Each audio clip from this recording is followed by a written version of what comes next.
Okay, everybody, welcome to Pulse. Again, we have another great guest. We have all the way from the land of Oz, the 4-foot midget full of spunk. The original Marilyn Monroe. Today we have Marta Fernandez. Yeah. AKA my mother. Yeah, we got Albert's mom here today. Yikes. So obviously this is just going to be the roast of Albert. You know what I mean today? Days is doomsday. Yeah. It's good to be here and good morning, and I'm glad that you invited me to be here. Of course. There's a lot of things that I got to say. All right. So yeah, I'm gonna You're not going to be on the earth that much longer, so you might as well. that's what I mean. I'm leaving a eulogy. Right. And there you go. There you go. You can fill out all your complaints Yeah. about him right now. I'm like, hey, I'm pouring out my gut. He's gonna find out what I was like when I was younger and all the things that dangerous things that I was into. Yeah. So like smoking pot and little things like that. You know. Usually kick this off, Mom. Where do you come from? Where were you were born? You know what I mean? Like, Right. Yeah, just to give everyone a little bit of information about yourself. Okay. Yeah. I come from a very small town, and it's called East Chicago, Indiana. That's where I was born, and it's a steel mill town. And I think the ratio of men to women is like 30-1. And so when I was 5 years old, my mother decided she didn't want to be there. There were just too many men. There was too many of us girls. So we moved to San Antonio. I've been here since. I got married. I lived in Corpus for 9 years. Came back to San Antonio. So I consider my home. At what age did you move to San Antonio with your mother? Like at I was 5 years old. 5 years old? 5 years old. Oh, okay. Oh, wow. Yeah. And all right. And when did you go to Corpus? Because I lived in Corpus for a little bit. It was about You were in Corpus? for about 3 years. I was married in I lived there for 9 years, and did you know he was running for a councilman? Oh, okay. Yeah, I was married to him. Oh. Yeah, he was a jerk. He was a jerk. I was married for 9 years, 9 miserable years. Yeah, but no, then I came back over here. So I've lived here ever since. Yeah, because when I lived here when I was little, and I loved it, but my parents decided to move to the Rio Grande Valley. Yeah. We lived in Annenberg, but I've always loved San Antonio, so I always wanted to come back. Yeah. So, but living on my own, I was like, let's try a small city first. So I was like, let's go to Corpus, me and my girlfriend at the time, and we tried it for 3 years. We didn't like it whatsoever. It's caught in a time warp. Yep. It's like very old-fashioned. There aren't any new buildings. It's like the only thing that is the greatest thing, the beach and the harbor bridge. Yeah. That's about it. Did you used to have water boils back in your day? Because we had it almost every other month. We had water boils. Yes. Yeah, we did. Yeah, we did. There was a whole week where we couldn't use the water. It didn't even allow you to boil the Right, water. and you had to boil the water. Oh, really? Couldn't Yeah, shower, yeah, couldn't take cook. shower for everything. I thought you had to do that anyways because that water over there is nasty. In Regardless. general, Yeah. Yeah. Gross. Well, we did it all the time. And it stinks over there. And it stinks, Yeah. and it's salty and stuff, and Yeah. it stinks in Corpus. Yeah.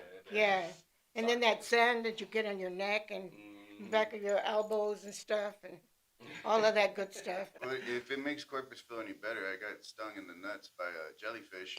Yeah, and that was a sight for sore eyes. Yeah. Well, speaking of getting stung in the nuts, we'll talk about when you had Albert. I know, right? I know, right? He was a Caesarean.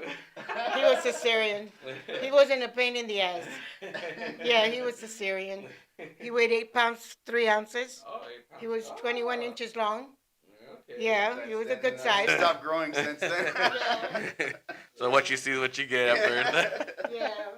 Okay, so 8 pounds, 3 ounces. Okay. It's not too bad. It's not too No, bad. That was a good size. Yeah. My uncle was supposed to be 15, or was he 15? He was 14. 14. 14 My pounds. brother. Wow. My mother had him at home. They weighed him on the scale where they weigh the meat in the meat market. They took him there and they weighed him on the meat market scale. That's how we knew he weighed 14 pounds. Oh, wow. But he was humongous. He was like a little monster. And I was like, I didn't want to get close to him because he was like, that's too big for me. And I'm like, Mom, I don't know what happened, but that looks like a monster right there. Yeah. And he's still a monster. He's an old fart. Yeah, he's an old fart. Yeah, my mother actually had me at home as well. Oh, wow. In Tyler, Texas. It's like an hour east of Dallas, and she reminds me every year on my birthday because yeah, it was a pain in the ass, and the fact that like I would be technically dead this long because she died She technically died for like about a minute or two. Oh my goodness. Yeah, Wow. yeah, but then they had a nurse there, so they brought her back to life, and it's like, well, every year my birthday, it's like I would have, died, but the reason why she didn't have me at the hospital is because her aunt was pregnant around the same time, but she would go visit her at the hospital, and she would notice like every 5 minutes someone was coming in and like checking down there, Yeah. like it was like the doctor, the nurse, the other nurse. She was like, "Well, what's next? The janitor coming in checking?" Yeah. So she was like, "I don't want to have it now. We're gonna have it at home," and and so yeah. Which I told her like that's more on you. Yeah, it was not my choice. Yeah, that day I know. But she always tells me because when I was born, they had me there on the bed next to her. Um, but apparently I was already like rolling. I almost fell off the bed. Yeah, You little werewolf. I know. I was like, "Ooh." Yeah, then my dad was able to catch me that time. That time, obviously, I've been dropped more. So, next segment, being dropped. So Albert, growing up. Albert was always getting into fights. And I always had to pay the judge for his dumb ass because he was always fighting, and then I had to go to court. And every time that he'd get into a fight, I had to pay a fine of $500 or $600. And I was like, shoot, you're going to have to go out and sell I don't know what. But you got to pay for all that money that I'm spending. So, and at that time, I was working at Mitsubishi. And he'd call me and he'd like tell me, Mom, I got in a little bit of trouble today. And I'm like, oh shit, now what happened? Yeah, but it was always something different with him. But yeah, he was always, he'd take off. He wouldn't even be at home. I'd come home. His ass wouldn't be at home. Then he'd be getting into trouble, doing stuff he wasn't supposed to. Yeah, with his friends and stuff. Why were you causing your mom problems? Like, what's going on here? I mean, yeah.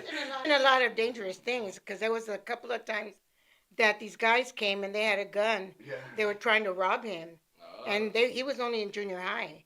And these guys were like older. They were older guys. So, yeah, and then I did my thing. Yeah, I did my thing. Did my thing. Did my thing. You worked at Mitsubishi, so that's probably where Albert started liking cars around because she was working And in. you know, that's a But I really took good it. point. I took That's it a to the really good dealership. point. Oh, okay. That's the Yeah. reason I got into cars. There was a couple of times that I had to take him because I didn't have anybody to watch him, and he wasn't in school. So I'd take him with me, and he'd be out there in the auto The parking lot. the parking lot, So, and he'd be out there looking the service department. So he'd be out there, and he'd be all nosy looking around and stuff. And then the guys would tell him all kinds of stuff. yeah, they would actually walk me around, and they would get the keys and let me sit in the car and turn them on and Turn stuff. them on. So the one car that got me really interested was the 3000 GT VR4. Uh-huh. It had just come out. It was like Yeah. the baddest Mitsubishi that they We had. had that on the showroom. Yeah, exactly. And Yeah. so I just never been in a sports car, and it looked like a spaceship at the time. Yeah. It was so low to the floor. I was like, wow, I've never seen a sports car, been in one. Yeah. And then they took me across when they had Barrett Jaguar. Jaguar. Yeah. So then when I went to Jaguar, they put me in the XJR, the 2-seater, Uh-huh. and then I was like, wow. So. Yeah. Right. But then they said the how much it was. I was like, oh, la verga. Even probably at the time too, that was still a crazy amount of. Oh yeah, it was like I think it was like $80,000 or something like that. That's Even probably back then. probably equivalent to like maybe 200, Right? right? Yeah. 200 grand. Now, Yeah. And then, but were you ever there when Tim Duncan came to pick up his Lamborghini? No. So you met Tim Duncan? Well, I met Tim Duncan because he was there to pick up his car, and it was special made. They brought it in a trailer with curtains and stuff. They bring that thing in, and everybody's like, we knew there was something really big, so they brought the car in. Was a special made car, especially for him. Yeah, well, they wouldn't let us go to Barrett Jaguar to go get autographs and stuff. We wanted to leave him alone. When I was at Nissan, he did come in. He bought, I think, at the time, 2 Skylines. So he had I think the very first one, if not, I don't remember, but he had already got all the prototype parts. The parts weren't even out on the market yet. Wow. So when you open the hood, it had a airbrushed Godzilla on there, and it said in Japanese Godzilla on the side. Yeah. And because the car's nickname, the Skyline, is Godzilla. Yeah. So he would bring he scared the shit out of one of the salesmen. The salesman made the mistake, and he said, "Let's get on the highway," and he's like, "Treat it like it's yours." Yeah. So he punched it, and that dude thought he was gonna die. Oh, yeah. Like what the shit that you do to me. He takes these curves. There's a curve. Where is that? That was with the Infinity, but it was all-wheel drive though. There was like, it don't matter. It don't matter. It still scared the shit out of me. I was crying. Precious cargo. Yes, and I was crying. I was Albert. You're scaring me. I said, you better stop the. Because I said, because you're scaring the shit out of me. Yeah. Well, then I did because I'd seen the videos that were like viral when they take their parents for a drive. Scare them. scare them. But I did not expect her to cry, and I was like, oh. I was crying. Oh, but I do good by myself. I have a scooter because I just got surgery in my back a month ago. Anyway, and I have like about 6 surgeries, but I get on my scooter, and my scooter the gauges on it, it's rabbit and turtle. So the turtle one is like go real slow, and the rabbit one is like, boy, your hair blowing back and all of that, the wind blowing, and zzz, I'm gone. Well, when I take off in my apartment, because I live in housing, and my apartments, they have an elevator. There's a service elevator and a regular elevator. So I was getting in, and I had just come back from Walgreens, because I go all the way where all those homeless people are, and my ass is out there too. But hey, I don't go without packing. Yeah. So, I pack. No, I pack. So I'm coming back. I forgot I still had it on rabbit. So I go in the building, and the security guard is sitting right on the left side like that. I come in, and I go into the elevator. I forget I had it on rabbit. I go all the way to the other side, and I hit the door because it's a service elevator. I hit the door, boom, I mean loud. You could hear it on all the building. The screws came out. The thing was all dented and everything. So then I turn around and I look, and the security guard's looking. And it's a girl that I know. So then I'm looking at her, and then I tell her, like, if she told right enough, like, I'm giving her that little signal, like, I will wring your neck if you tell anybody. Well, the minute that I turned around, she goes to my daughter's house, and she made a conversation. So she's telling everybody about how I messed up that elevator. Yeah. So then I was like, you snitch. You snitch. You came and told. That was one time. And then the second time, I'm riding my scooter, minding my business. And in that neighborhood where I live, it's not a good neighborhood. It's like there's a lot of prostitutes. There's pimps and stuff. There's drug dealers. There's guns shooting. So I know that started with more. So that east side, that's I know where apparently that was all that was happening. So now it's leaking a little bit more. Yeah. All right. So what street is it so I can stay away from it? It used to be Cherry Street. Do you remember Cherry? Like probably before you guys were even born. But Cherry Street was synonymous about where there were prostitutes. And there was pimps, and the prostitutes would walk up and down the street. Well, eventually they got moved out. So then they moved to Hackberry Street, which is where I live. Then through the years, now they're on New Braunfels. So all the prostitutes and all the homeless, they're all on New Braunfels Street. So that's where I boogie with my scooter to New Braunfels, right? So this time I'm over by the bridge, by the Hay Street Bridge. So I went over the bridge all the way to the other side. So I'm coming back and I'm thinking, I'll just go across the railroad tracks and get to the other side. Big mistake. The tires in the back get stuck in the railroad track. So then I'm like sitting there waiting and I'm looking around and then the thing turned off.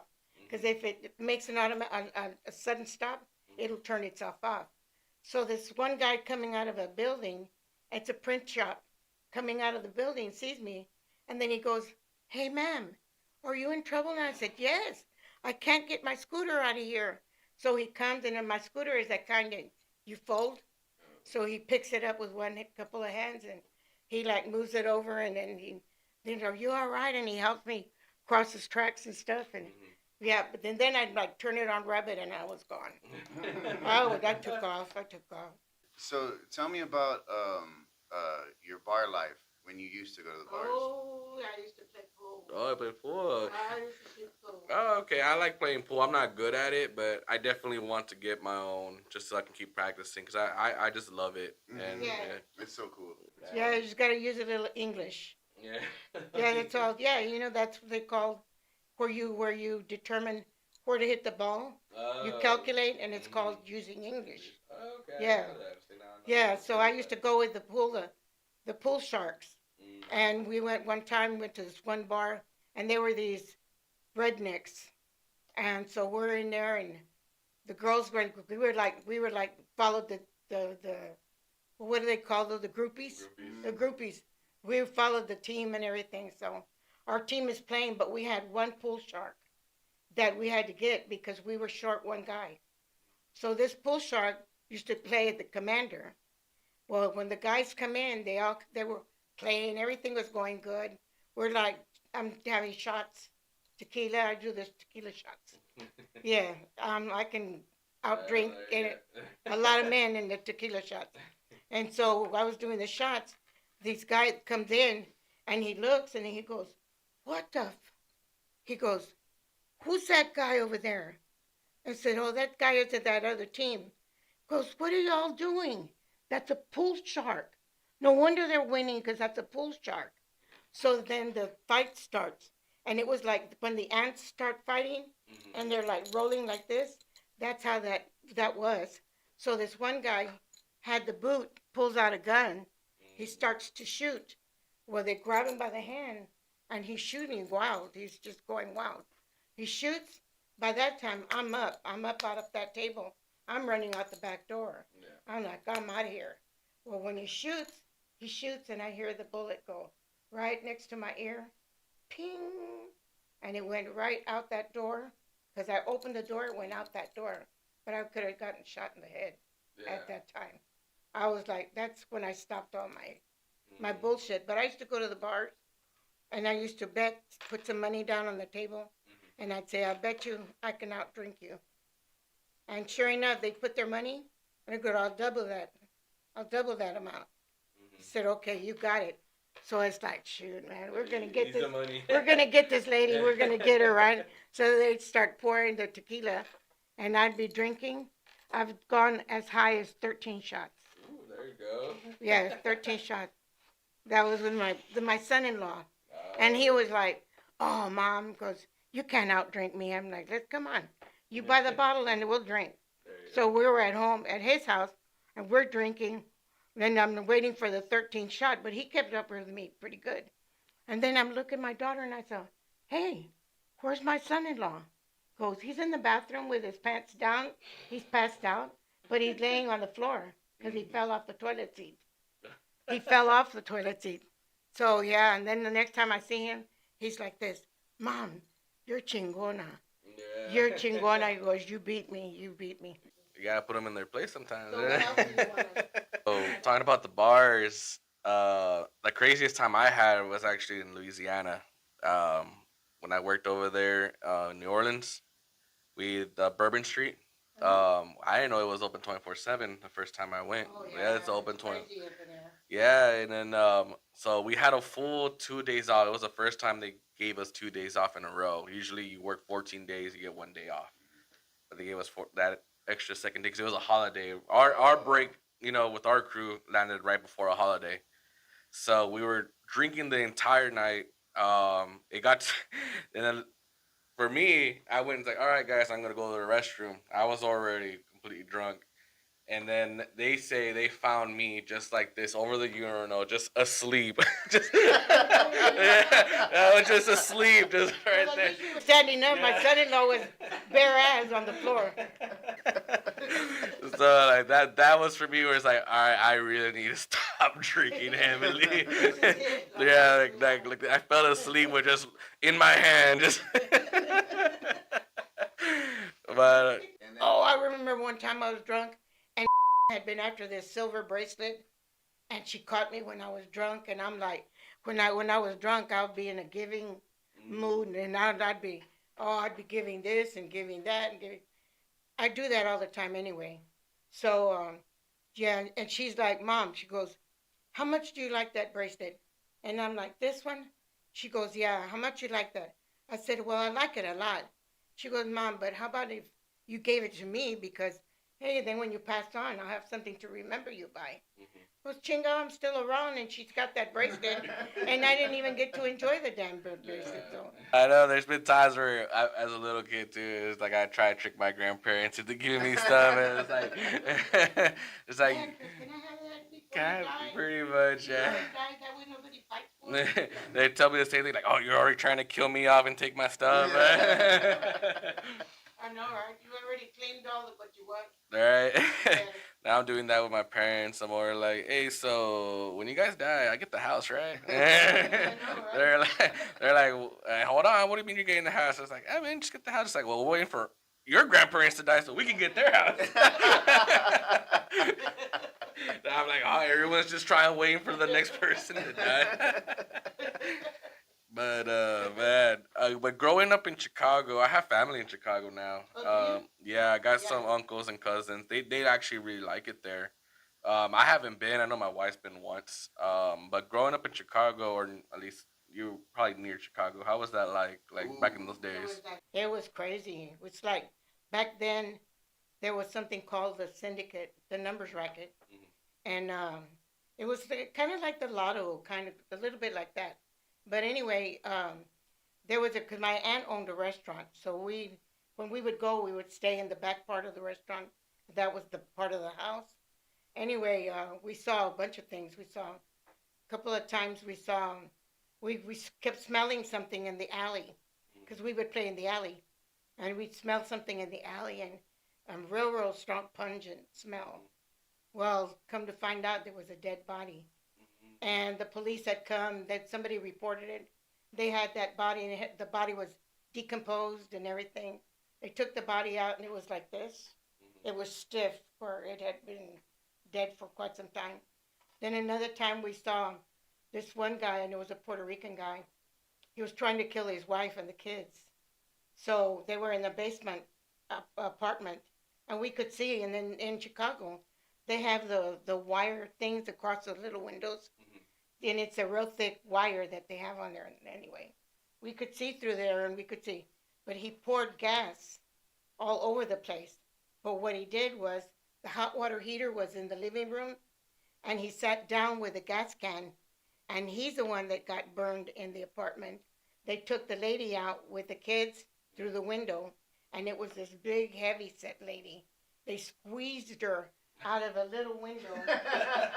I'm literally squeezed her fat ass out of that little bitty window, and she had cuts all over her belly and everything. But then another time, we were playing at George Park. This was before now they have a casino. They have a floating casino on George Park, and it's a little town. It's small, and as a matter of fact, it's right on the borderline of Illinois and Indiana. So, but it's called East Chicago because it's way up here on the east side of Chicago. So, but anyway, so we were going towards the park, and we were going to go swimming. That water is super cold. I mean, you get in there and your lips turn blue. You turn all purple and everything. It's super cold. So we were walking, and when we're walking, there were these big old boulders, big boulders, and it was right next to Indian Steel Company. So all those rocks had something to do with the steel mills. So we were walking, and we saw these shoes, and we saw, a dress, and we saw a fur coat, and then we found a purse, and we were like, what the hell? Well, then we're walking, we kept on walking, and we see these oil drums in the water, and there was like 3 oil drums. So my sister and my cousin, they swam out, because I do not know how to swim. Mm-hmm. I'm terrified of water. So they swam out there. They got one oil drum. They pulled the oil drum. It was the head of a lady, and the hair was like that. It was all full of blood and everything. So when they pulled the other pieces of the oil drum, there was body pieces inside that in the oil drum. And we came home and we told my aunt. They didn't believe us. Now, ándale, vámonos, sálganse de aquí, andan molestando ustedes, váyanse, mentirosos. Right, so they're like chasing us out of there, like, no, for real. And it's like, and back then I didn't speak Spanish. I had to learn Spanish when I came to San Antonio because my grandmother was from Monterrey and she spoke nothing but Spanish. And then she said, burros, vale más que se enseñen, burros, she would call us burros, vale más que se enseñen a hablar español. Es el idioma de ustedes, right? And so we were like, oh, okay. But anyway, we were like, no, tia, for real. We found this and there's a head and the clothes and all of that, right? Well, they didn't pay attention to us. Well, come to find out that somebody else reported it and the police, and we could tell them, we told you this is what we saw. But that's what we saw over there. And then the numbers racket, they had these Asian people that would come out and settle the score. But they would come out to the buildings and stuff. Oh, man. Yeah. But they'd come and collect from every restaurant, every business, everything. They'd come and collect. If you didn't pay what they wanted, then you'd be out. Kind of still how like they do it a little bit in Mexico. Like they have, the gangs over there. They'll go to the businesses still and ask, for protection money from other gangs and stuff like that. The touristy areas are still pretty safe because the biggest cartel right now protects those border cities. It's where their money comes from. So try to make sure to protect that. Yeah. But it's funny because you say you guys had to learn Spanish when you moved to San Antonio, but I didn't know a lick of Spanish when I was here in San Antonio. Not until I had to move to the Rio Grande Valley, where everyone practically only spoke Spanish. And then, because I grew up more in Elmendorf. Like, oh, really? Yeah, more over there. Now it's a lot more white people in Elmendorf. So I had a friend that lived there that had an airport. Yeah, yes. Oh yeah, it's a small little airport that they have over there. But I was like only one of 5 of Mexicans in that whole elementary school. Wow. Yeah, so I grew up with a lot of white people. But when I went to the valley, my grandparents were there, and they only spoke Spanish, and they're like, ¿Cómo que no sabes español? Tu idioma. And I was like, and so they were like, cuando estás en mi casa vas a más a hablar puro español. And I was like, ¿sí? And in school too, I was struggling in school because in the classes, the teachers were speaking half English, half Spanish. So I'm over here like, in the valley, because over there the teachers just it wasn't like that was the way they were preferring. It's just it would just come out, right? And I had to learn real quick. But of course, the first things I learned was like enchiladas, tamales, tacos, 2 tacos, por favor. You know what I mean? So I started doing my math. 2 tacos con 4 tacos. Back in my time, like back in the 50s, there was discrimination. We weren't allowed to speak Spanish in school. If they caught us speaking Spanish, we'd get in trouble. Yes, I heard about that. It's actually not taught a lot, especially in the valley. It's not taught a lot. No. But you'll watch there's movies about it where it was the walkouts. Yeah. And that happened a lot in the valley. And so. We did that too. You guys did that. Yeah, we did that. That's interesting. Tell me a little bit about that, because I only know from the movies. I'm pretty sure in the movies it wasn't as graphic, but they would get hit sometimes too for speaking Spanish. Yeah. So how was that for you growing up? Yeah, no, we'd get in trouble and we'd have to either write sentences, and I will speak English in class. And then we had a lot of like gang fights, and I was always in gang fights. Mhm. Whenever there was a fight, I'd be in it. I loved to fight. Yeah. I loved to fight.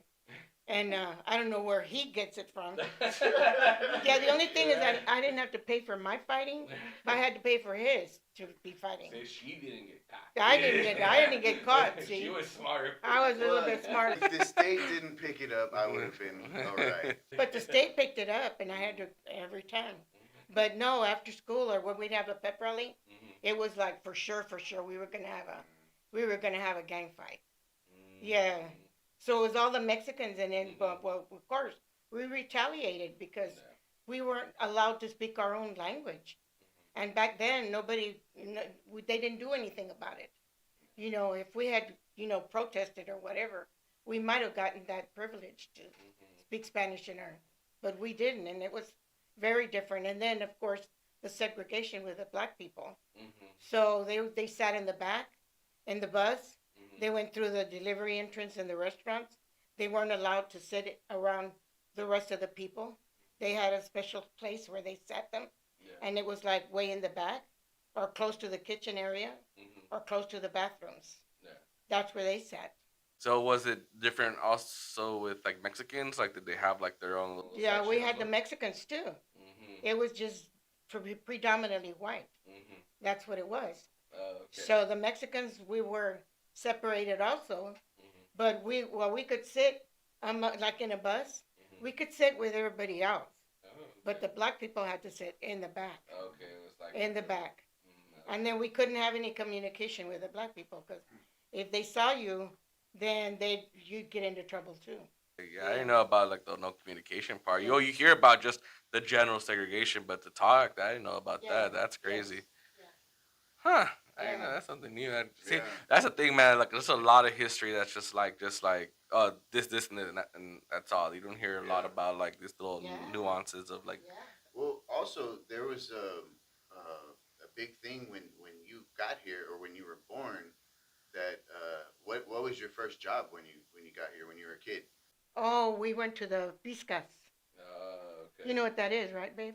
the farms like over there, or you're talking Yeah, about no, the farms. Mhm. We picked cotton, we picked cherries, we Mhm. picked apples, we picked beets.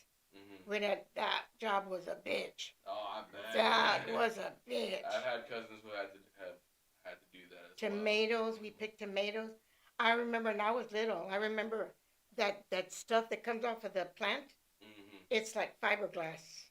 And you get it all over your arms and everything, all over your clothes.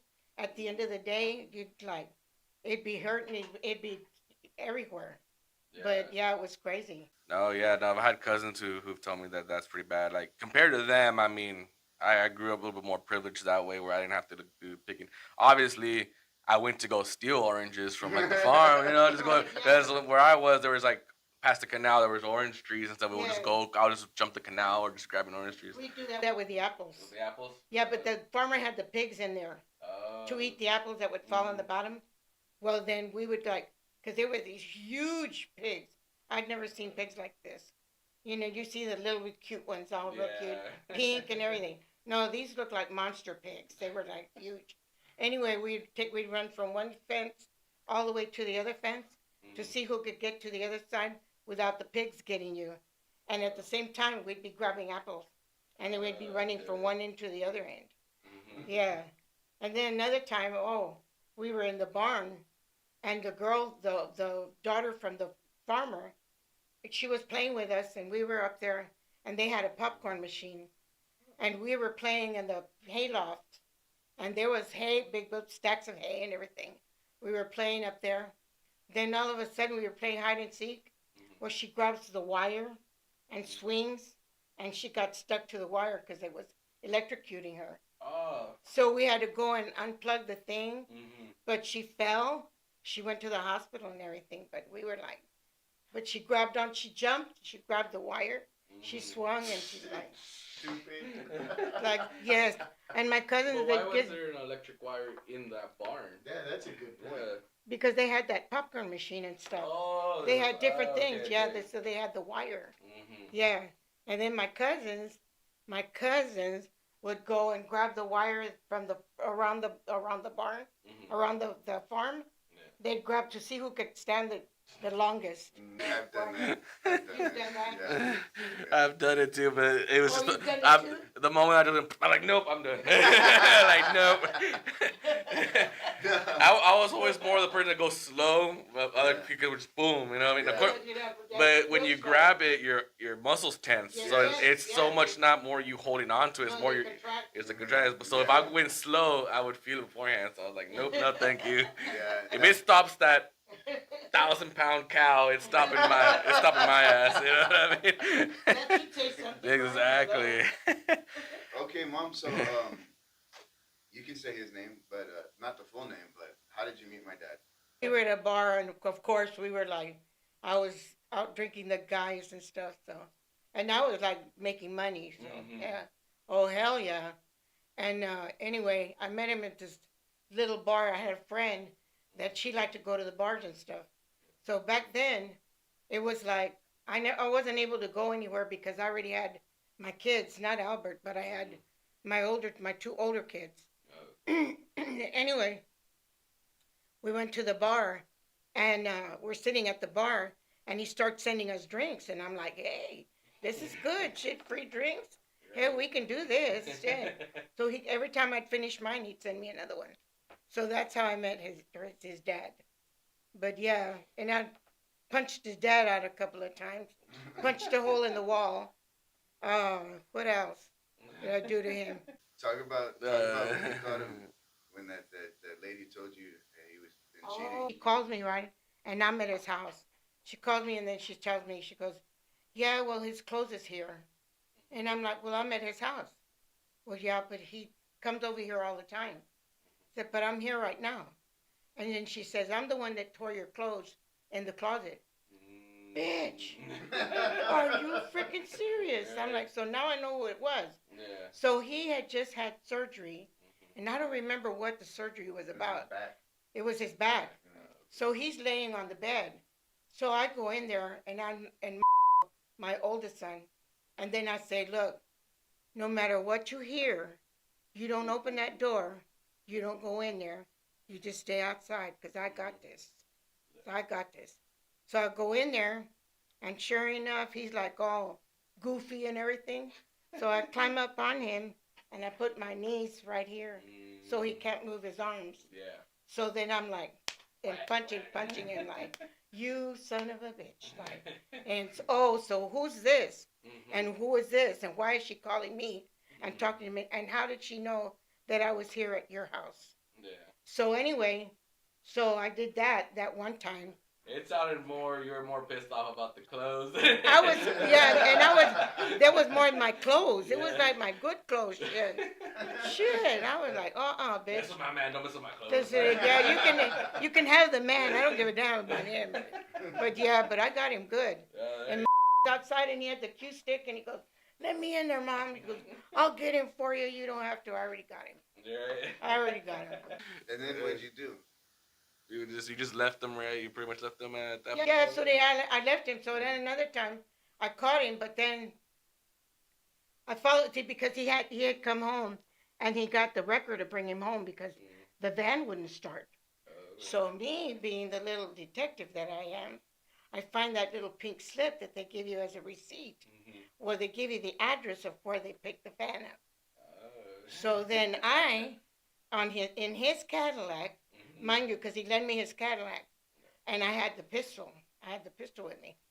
So I pick up one of his girlfriends, and we go to that other girlfriend's house, because he was a whore. He was, puto to the max. He was to the max. Anyway, they had his picture in all the child support offices. I'm just kidding. I was just kidding. Wanted, deadbeat dad. No, so we take off, right, and I go in the Cadillac. So I go and I know exactly where he's at. So I go and I find it right where he had been. So anyway, I go over there. So the girl that's in there in the car with me, she's like all scared of me because she's real skinny, where she had a baby with him. So I'm in the car, so I drive by. I get off the car and I go over there to the bedroom window. And I said, I know you're in there, you son of a bitch. You better get out and you better talk to me. Then the woman's like, he's not here. He's not here. You think I'm that stupid? His van is parked right here in your driveway. I mean, hello. You know, tell that son of a bitch to come out and talk to me. Well, he wouldn't come out. I said, okay, we'll have it your way. So I get in the Cadillac. I start driving. It was a cul-de-sac. So I go around, right, so I can be closer to that side. So I'm driving on the wrong side of the street. So all the air conditioners that he had put in my apartment, he took them from me and put them in our house. Well, I shot up every single air conditioner. I shot every one of them. I said, well, guess what? While you're over there humping, your ass is going to be sweating because you're not going to have no air conditioner. And I know how you can't stand the heat. So I sure did. I shot up every one of them. And I'm surprised I didn't get caught by the police. Yeah. Yeah, but I've been shot though to get every single. But I got every single air conditioner, and then he taught me where is the spot that you shoot that makes it run. So I just like shot every single one with the 3 air conditioners. Yeah. So tell Santiago why you're so good at a shot. My dad taught me how to shoot, and I shot with an air pump, a pellet gun. Well, back then they used to sell the sodas and had the little bottle caps, had a cork on it, on the back of the cap. Yeah. And what my dad would do, he'd take the cork out, put a string back there, put the cork back on there, hang it from the mesquite tree, and he'd swing the bottle cap, and I would shoot at that. When I got to where I was a sharpshooter, and I could outshoot my dad. Well, he would take me to different places, and we'd go to the Pecan Valley. And back then there was no park or nothing. It was nothing but woods. So there'd be other men that were out there, and they'd be out there drinking and stuff. My dad would challenge them and tell them, she can outshoot you. Oh, no, she can't, because I was a teenager then. So I'd like shoot, and I'd shoot. He'd win beers. He'd get beers. I even shot a cigarette in half. Ooh, dang. Yeah, I shot a cigarette in half. I'm good, and I can do any 38 special. I can do a Glock. I can do the rifle. I can do, and my son has got all these rifles and guns. I shoot every single one of them. I know I've been trying to get a rifle. I just been real picky about it. You know, I go to a Bass Pro Shop or I go to a gun depot and I'm just looking at it. I'm like, I don't know. It's just nothing has been really like catching my eye. Yeah, and it's just more like if I'm gonna go for my first one, I kind of want to go a little bit more all out. You know what I mean?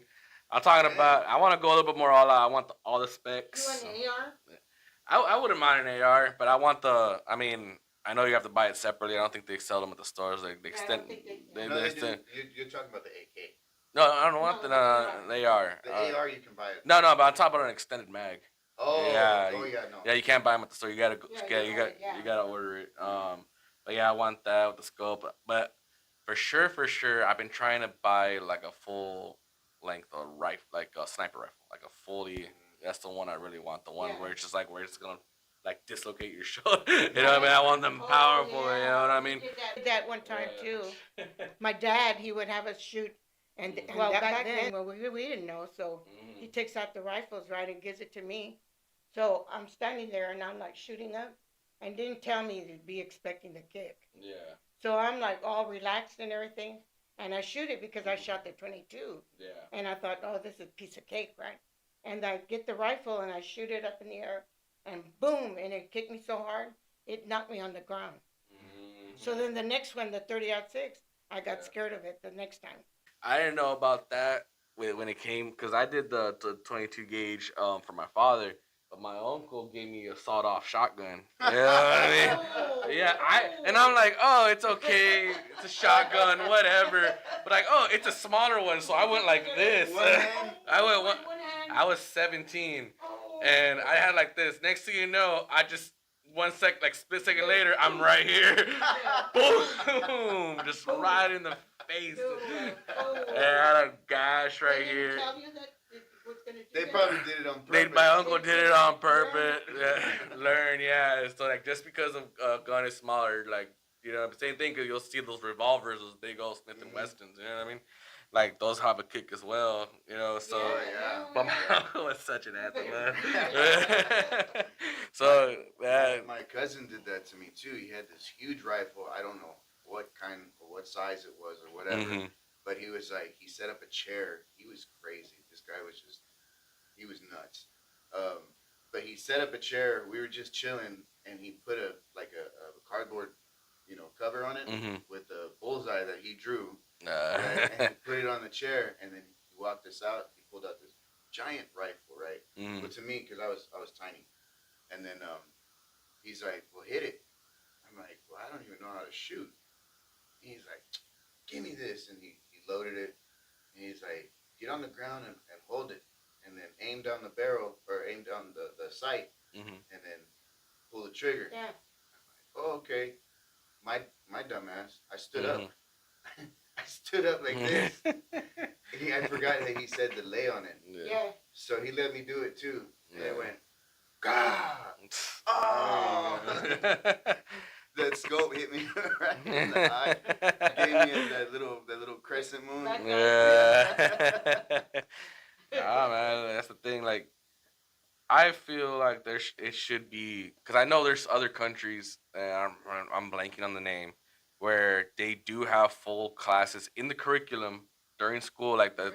like early elementary, like real basic, and then it goes a little bit more advanced in middle school, where they're teaching kids everything about Yeah. gun safety and everything, like Wow. even how to clean it or how to Wow. take it apart. Like it's a full length learning class. Like it's Yeah. in the curriculum, and then I'll look it up and I'll probably bring it up Wow. later. That's And interesting. yeah, but the gun violence there is really low because, or not even just gun violence, it's just more like accidental from Yeah. like kids and stuff like that. Because there's a lot of tragic stories you hear, like kids going into parents' rooms and Right, just yeah. finding it and Mhm. stuff like Yeah. that. Oh, Oh, he did that. Yeah, Oh, Oh, tell he him, did that. tell him His about dad- that. His dad had gotten in trouble in one of the bars because pool sharks, right? Mhm. But his dad was good at shooting pool. Mhm. So he got into an argument with one of the guys. So anyway, the guy stabbed him, put a knife to him, and stabbed him. So then he had gotten a gun, and because that's the law of the land, and it was that you don't tell anybody because you're going to take care of it yourself. And so that was how that was. So he moved from the west side. He moved all the way to Shirts and bought a house. Well, when we were in the bedroom, and we were sitting on the bed, and he was crawling around, and I think he was maybe like a year, a little over a year, or like maybe 2 years old. Well, I remember it, so it was remember older. it was Yeah, I about remember. 2 years old? No. So I was probably older than that. Yeah. Yeah, because I actually do remember what happened. Yeah, he had a Okay. rifle. Probably just looked like you were calling because you were so short.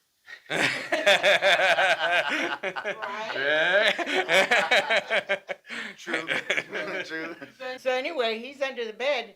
He's crawling and he gets under the bed, squeezes his little ass under the bed, and the rifle was under the bed. So he gets it and he shoots it. He pulls the trigger. Well, there's a bullet in that. As a matter of fact, that house still has a bullet in the baseboard where he shot the rifle. Hey, lucky it went down. It went Yeah. Well, the thing is like I don't know why I did it. I didn't. I knew it was a gun. Mhm. I thought it was cool on the movies, right? Yeah. So I grabbed the barrel like this. Mhm. So I actually had it under my chin because I was like looking at it, right? But I couldn't reach the trigger. Mhm. So what I did was like I just barely moved it like this, and I used my toe Mhm. to hit the thing, Yeah. and then it went pooh, and then right in my face, and then it scared the Jesus out of me. I was crying. You're lucky you didn't get no hearing loss from that. Like at that young age, Exactly. yeah, it could have busted it. Like me when that bullet went right Mhm. right here. But I mean, that's crazy because because you're talking about if you were young, like that could have knocked you out too. Like Yeah. just hitting you could have Yeah. knocked you out, Yeah. man. Yeah, that's the thing, man. Yeah. Like they really. I don't know. It's never gonna be something that the country's gonna be like Oh, agreeing yeah, on. no. I always say when laws in this country, the country's too big. There's too many voices. It's not gonna get stuff done. that's why I don't know. I'm always thinking a little bit more like states should have a little bit more power. You know what I mean? That's why I try my best. I'm trying now with my wife telling me that I need to be more active with the voting, like with the local, Right. the local politicians. Because I can remember before I didn't take interest in voting. Mm-hmm. It was like big deal, like what is my vote Yeah. gonna make a difference? But it does make a difference, and then but you just let everything slide. Yeah. Yeah, but then you don't like something and you're gonna bitch about it. Mm-hmm. Well, then why bitch about it if you're not gonna do anything about it? Mm-hmm. You know? So yeah, So everyone has to vote, guys. everybody's gotta vote. No, we couldn't even get out of there, Right. and that's an idiot right there. That's an idiot. We approve this message. And I know we all approve this message.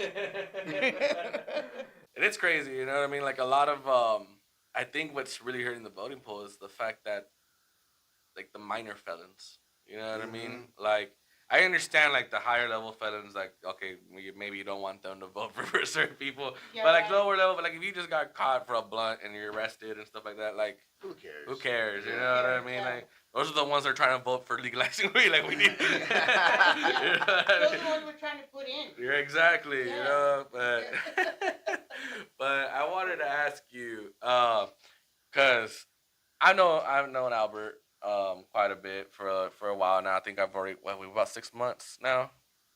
Over It's been longer. a bit longer, right? Hell Yeah, it's been longer than that. So I wanted to ask you: has he always been like, like trying to pull him together? Like it's like when you're walking like your pit bull, and then all of a sudden they're distracted from like trying to. It's like no, just walk a straight line. Let's get you focused. Yeah. Wait a minute. You know where he gets it from? Mm. From me. Oh, okay. So Because he called me ADD. See, because he'll be telling me something, he'll be explaining something to me. Mhm. Oh, and that pisses him off to no end. Mhm. He can just pull it. What little hairs he's got, pull it by the roots. I'm serious. He's like, oh, and the mustache and the beard, like, Mom, please. I mean, come on now. And then he'll be explaining something to me, and I'm like, I'll be looking around. Now, I'm listening to him, but I'm looking around, and he goes, Mom, I'm talking to you, Mom. Mhm. I'm like, okay, well, keep talking. I'm listening to you. I said, Mom, but you're not even looking at me. You're already over here. Yeah? Yeah, you're already over here. ADD. He calls me ADD. But he's like that, too. Yes. Yes, he's very much like that. Like 30 ideas, and he'll tell me, and I'm like, oh, okay. And then the next day he'll tell me new, quote unquote, 30 ideas, but 15 of them are the same ones he told me because he doesn't remember which ones he's told me. I feel it's more like he's just telling me, and then Reinforcing. it has to be reinforcement. And I feel like we got it planned. We got it. I gotta put him on the tracks. You know what I mean? Like we got it. But okay, so we know where you get it from. But see, that's different though. Maybe yours is more because back in there, you guys had to multitask for everything. For everything. So that's probably why she's more like, now that's more. Nah, that's it. Nah. No. Yeah. No. Here's the thing. Because you did leave out because you said the word listen. Listen means that you're paying attention. Hearing means you're just hearing sound. Mm-hmm. So you hear.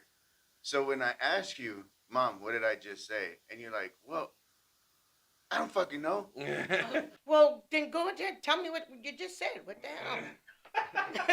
Tell me what. So I'll know what you said. Shit. If it was more interesting. If it was, I know. It'd be a little more interesting. I'd pay attention. No, but I trip her out a lot because like I have this extensive knowledge of just stuff. Mm-hmm. So Well, that's what I've noticed about you. You just like to learn. Yes. So, you know what I mean? If Yes. something interesting, You can get into some discussions that, oh my goodness. I'm like, and where did you learn all of that? Like, yeah. His mind is going all the time. Yeah. That's why I don't sleep. It won't shut off. Yeah, because his mind won't shut off. So the only difference between you and her is more at her age, you're gonna have more like a pimped out scooter. He's gonna put a good transmission in there. It's gonna be fast as fuck. Mine is my scooter. Yeah, he'll have the turtle rabbit car option. Yeah. Yeah, I'll see you down like on the what is it K9 where you have the high speed chase just have it on the highway. You do know how old I am, right? I don't like to assume. You know what I mean? You don't like to assume? I don't like to assume. I'm 79. 79. I'm gonna be 80 this year. This June. in June I'll be I'll be 80. See? You don't even remember your own No, because I'm thinking we're in November, so we still have this year's. Hey man, after 21 I stopped remembering my age. I know, yeah. After 28 and I stopped counting and Right. yeah, so no, Okay, 79. see, I was more assuming more like 60. Yeah, no. She gets along well No. for her age. Yeah, definitely. No, 79. 79. 79. So you 3/4 of a century. probably more around my actual grandmother's age than around Yeah. 79 Yeah. because my mother is 1971. I think my grandma was in the 50s as well. In the 50s? Yeah. I'm in 44. Okay, 44. Yeah, 44. I need to actually ask my grandmother, but she probably like, ¿Y por qué? Okay, why do you need to work? It's not your business. But man, yeah, no, like my grandparents. When I moved to the valley, they were the biggest help for me. My grandparents, because we didn't have a home yet, because we were looking for a home in the valley, because they wanted to keep the house up here and rent it out. But then my grandparents offered my parents a plot of land because my grandfather bought 6 acres, 2 acres for each of their kids. So it's like, you know what? It's there. It's already paid off. If you want, either build a home or bring the home back. So they brought the home down, but they let us stay with them until all that. Oh, wow. Yeah. That was nice. So I got to know my grandparents real well from that option. My grandmother was the one that taught me more with the Spanish. Oh. Yeah. My grandfather was the one that put me to work. When you're staying here, you're gonna be cutting the yard. You're gonna be taking care of. I think at that time they had like goats and a donkey. Oh, wow. Yeah. Now about the goat, I don't know if you had Albert do this, but the goat, there was one they made me take care of for about a month, cleaning it, feeding it, playing with it, all this stuff. You did, right? No. You did the horse. And Oh, then, yeah, that's right. Yeah. I raised that horse. Yeah, you raised the horse. and then about a month later, they're like, "Hey, come, Chaguito, ven pa acá, pa fuera, ayudarme." And next thing you know, I see my grandma, who I always thought was a sweet old lady, grab the horns of the goat, just Oh, gutted it, hung it upside down, drained it. The blood. The blood. The blood. Don't Yeah, they do The gravy. Yeah, Yeah. they started draining it with a bucket and everything. Mm. And I'm just there. I didn't eat that. That sound is nasty. Oh, you just see a little. I did a couple of gutting the deer a couple of the times. deers? Yeah. Yeah, because my dad said if you shoot it, you clean it. That was the first with the goat. Grandma, Grandma, no. Grandma, no, yeah, no. It's a pet. I thought it was a pet. So you never had so you never had Albert do that, any of No. that. No, none of that. None of that. Okay. None of that. Well, see, We were city slickers. See. Yeah. my thing was that because it was the 3 of us Mhm. that she had, and then no support from the dads. Mhm. She had to work like 3 jobs, Oh. so she was never home. Mhm. So that's why I was up to no good because Yeah. I was always They by were all myself. 3 of them were up to no good. Yeah. Yeah. Yeah. Oh, that's true. Yeah. All that's 3. true. We Yeah. weren't the only ones. You no. guys Yeah. weren't making it easy for her, man. Yeah. You guys were. Yeah. My oldest son used to skateboard. Back then, it was like very, very popular. And every time he'd skateboard, he'd break something. He'd break his ankle. So there I go, take him to the doctor, and they put a cast on him. He'd take the pliers and he'd cut it and make it a Converse. And he'd paint the little circle with a star and put shoelaces on it. But he did all that with a marker. So I took him 3 times. He broke that ankle. And they had to reset 3 times. So the 3rd time that I take him, this nurse, I'm telling you, I could have sworn she was a man. She actually had hair, like about 5 or 6 hairs, like growing here. And they were long. And she had some right here. And I was like, she was tough looking, you know. And I took him, and then she said, you know what? She tells him, and she gets him real close. She gets him by the shirt, and she goes like this. She goes, The next time your mother brings you in here, I'm putting you in a body cast. Yeah. So he goes, that's the only way that you're going to keep this thing on if your hands are like this. Yeah, but every time they were like, then they took him and they put him on top of the telephone where they had remember the telephones outside? Oh yeah, yeah. You remember that? They took him and they sat him on top of the telephone thing with a cast, with his crutches. Then third time, my bedrooms were upstairs, so I'm making the bed and everything, and all of a sudden he goes, "Mom, hey mom," and I heard mom like, "The hell is he anyway?" He was hanging on the tree, and the wind was blowing, and he's like swaying like this with his crutch, with a cast on his leg, and swinging on the tree. I was like, oh, these kids, man, they're gonna drive me crazy. So it wasn't the fact that she needed to work 3 jobs to pay the bill. It was her actual bill. It was one of those 3 jobs you needed to pay the hospital bills, paying your court fees. Like, you guys made her have 3 jobs. Exactly. Yes, exactly. So okay. Explain my nickname. Where'd I get it from? Pooh Bear? Pooh Bear. That's his nickname, Pooh Bear. Pooh Bear. Aw, the Pooh Bear. He had some little pajamas, and they had little buttons in the back so you could go potty. But he was little. He was teeny tiny. And I bought him those little Pooh Bear pajamas, Winnie the Pooh. Yeah. And was the one that started calling him Pooby Doo. And then he started calling him Pooh Bear. But then, when was growing up, I taught him how to go pee. Because we didn't have dads in the picture. Yeah. So I had to teach him. So I taught him with my finger, you go like this and you go, you know, the whole routine. So then he teaches Albert how to go pee. And you want me to tell him what you called the thing? Oh yeah, you made up word. You made up. Who made up the word? You did. I did. Anyway, and I told him, and don't forget to clean your pirinola. You know. Your pirinola, right? Yeah. So then that's what we would call it, and then Albert would say, "Oh, Albert, you got a pirinola. You know your pirinola." But he would like Pooby Doo with your pirinola. Yeah. But he would make fun of him all the time. Yeah. He'd make his life miserable. Oh, he'd take him to the mall. He'd get him all dressed up and everything. They dress alike.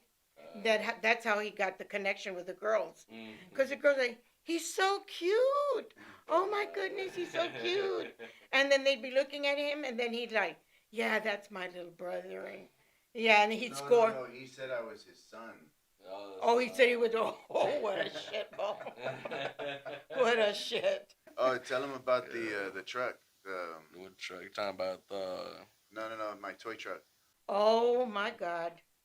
He had a little toy. No, yeah, it was a toy truck. Yeah, it was a little. The ones that you ride in. That you ride, that you sit on, and we lived in the apartment, and it was 2-story. So he comes and he had gotten the truck for Christmas, as a matter of fact, and we put it all together and everything. We're all excited. He liked riding it and everything. He was upstairs. Well, he takes it and he climbs down the first ramp, the first set of stairs. So he comes to the landing. Then he turns around and we're all sitting. I didn't climb. I drove the car. You drove the car down the stairs. Yeah. So then, yes. So then we're all sitting in the living room, and all of a sudden we see Albert fly down with the damn thing. He just off the stairs, but he didn't hit the stairs. He flew off, and he landed and he fell over like that. He had 2 black eyes. His nose was all busted up.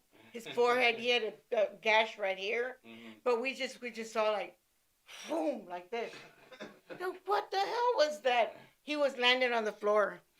He like with that stupid little truck. Yeah. So we can see where the problems are coming from already. Man. Well, I mean, I greatly appreciate you coming and taking time out of your day to like be here and explain your life and explain this enigma standing for us.